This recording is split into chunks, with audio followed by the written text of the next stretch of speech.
Google Docs is a word processing service, which is a part of the Google Docs editor suite from Google.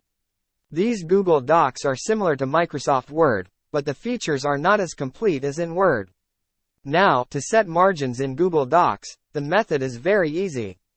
Enter the File menu on Google Docs, then select Page Setup or Page Setup. Then a new Page Setup or Page Setup window will appear. Friends can directly determine the desired margin size in the Margin section of Page Setup. Specify the margin size for left, top, right, and bottom.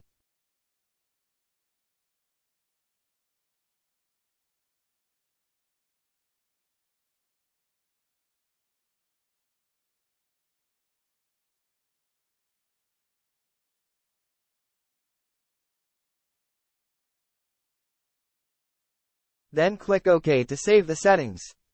Now, the margins will automatically change according to the predetermined size. How is it, friends? Easy, right? That's how to set margins in Google Docs. I hope this tutorial is useful.